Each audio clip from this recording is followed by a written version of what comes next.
Hey there, you guys. Welcome back to Ayo's Designs. How are you guys all doing?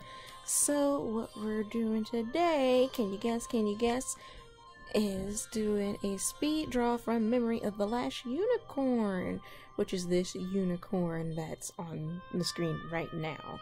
If you guys don't know of this movie, it's a pretty old one, I think from the 80s. I watched it a lot in my childhood and rewatched it several times, even when I was older.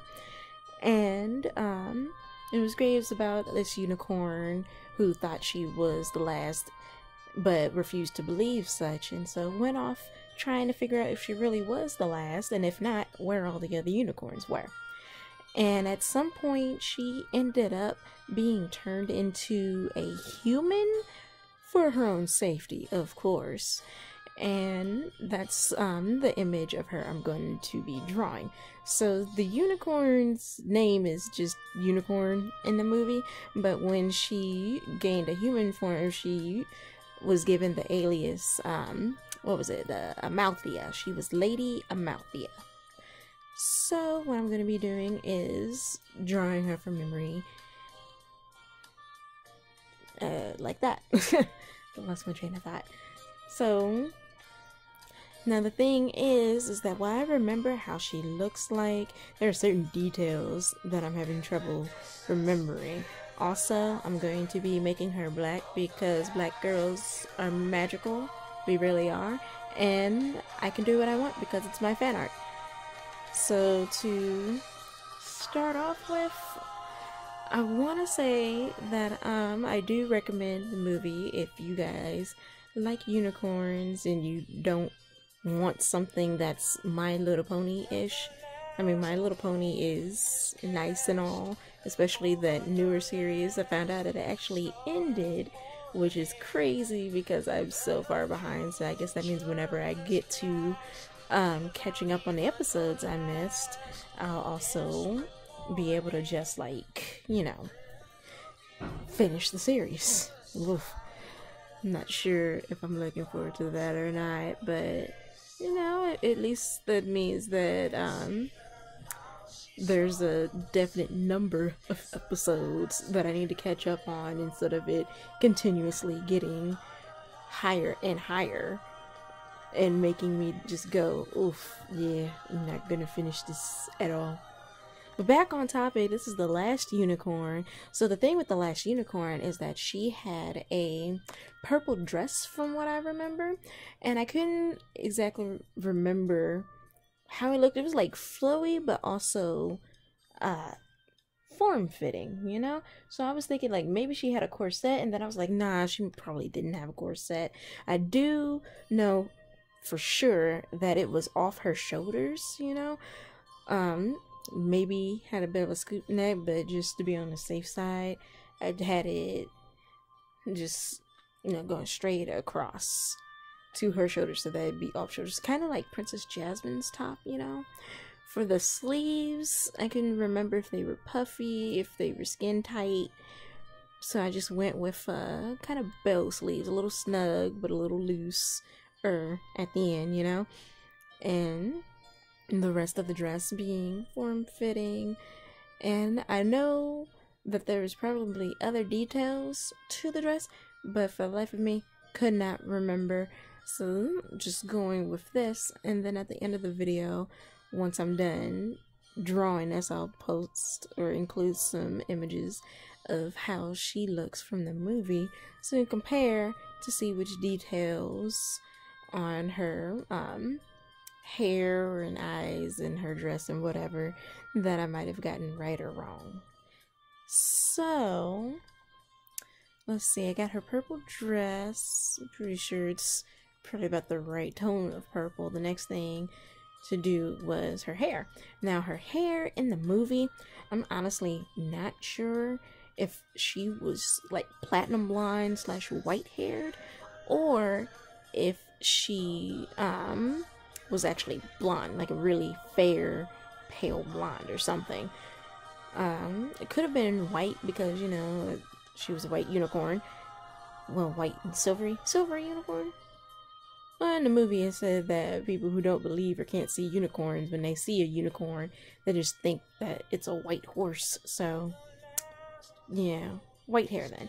But the way that it's done in the movie, though, which is something that I always liked when I was little, was the little details for the strands of her hair actually had color to it. It wasn't black, but it was either like a shade of like pink or peach or yellow to indicate the blondness of her hair. So what I decided to do here was to go with a very light yellow and then make her hair even lighter than that for the whole not sure if it's white or blonde hair thing that was going on with this unicorn turned human. The next thing is this mark she had on her forehead, which I always thought was pretty, but wasn't entirely sure what it was. Like, sometimes I remember it looked like a flower to me, other times it looked like a star. So I just kind of went for a star-shaped flower for what I drew. I remember it was pink, and I think orange. It probably had some other, colors in it. Like, if you zoomed in on it, I'm not sure, but I'm also not sure how many points it had either.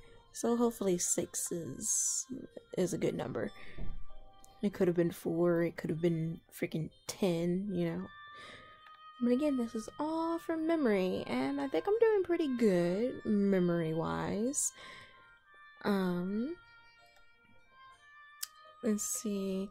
Now, for certain things regarding the movie, you may wonder, like, why I like the movie, what was my favorite thing about the movie, favorite parts. Well, I can't tell you why it was my favorite movie when I was a little kid, because I barely remember it. Like, I didn't even remember the name of it when I think back to my memories on trying to remember me remembering this movie. Like, I didn't know its name. I just knew that there was something with a living tree, skeleton, and the phrase, "I'm a unicorn! I'm a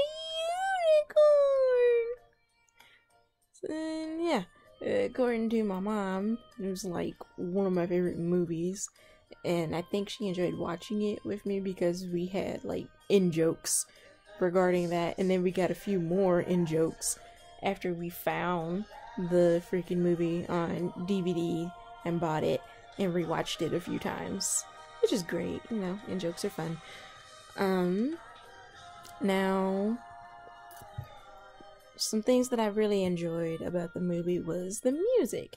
Like, you might be able to hear it now. I'm actually listening to the Last Unicorn soundtrack on my phone while doing this video, which is, it fits the mood, right?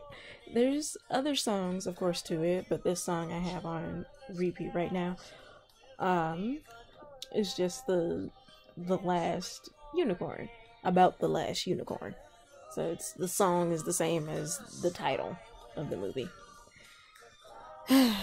Okay, so I've given her blonde eyelashes, decided to go for purple eyes. Her eyes, I'm not sure about her eyelashes, honestly. They could have been darker eyelashes, or they could have been the same as the hair.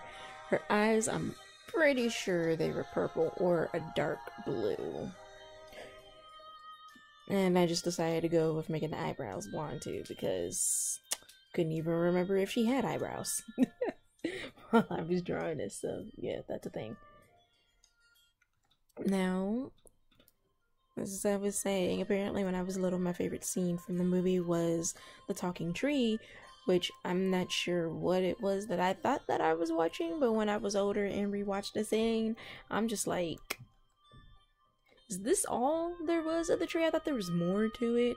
And also, it's a little disturbing. This wizard guy, this Schmendrick, if I'm pronouncing it right, he actually accidentally made a tree come alive trying to escape his bindings from it, and it pretty much fell in love with him. and it had giant boobs. It was a tree with giant boobs going on about how much it loved this human guy, and it would love him forever because it was, I guess, its own form of immortality instead of real immortality, because it's a tree's love. But yeah, is that in the songs? Now that I'm a woman, everything is strange, and the prince singing how he couldn't describe why or how or what he loved about Lady Amalthea. So just, anyway, I love you. That's all I have to say. It's pretty goofy, but I find both of them enjoyable, and they make me kind of laugh way. So for the background, if you know about the movie, I'm not sure if I should spoil it or not. I mean, it's pretty freaking old, so I know there's a book as well, but I've never read it or even seen it. I'm just got the silhouettes of a bunch of unicorns in the background. This is what I'm gonna do. Get that all nice and situated. And yeah, there we go. Now for her expression, I think I actually made her look kind of teary-eyed and weary, which probably fits because I feel like while she was human, she was mostly just melancholy and kind of morose-like. So there we go. It's all finished. Yay! Look at that. Ta-da! Alright, now let's compare. Let's see. Okay, so there is the lighter trim on the off-shoulders. I got the off-shoulder right. There is also buttons and pockets. Why does she have pockets? Did she ever even... I don't think she ever even used those pockets if they're real pockets. And the sleeves were tighter as well. Then there's her bang. Okay, her hair was curlier than the basic generic anime hair that I gave her. And also longer. I got the flower thing right, so that's great. So that was the comparison, and here's my art. Thank you guys for joining me so much, and I hope you come back again. Goodbye.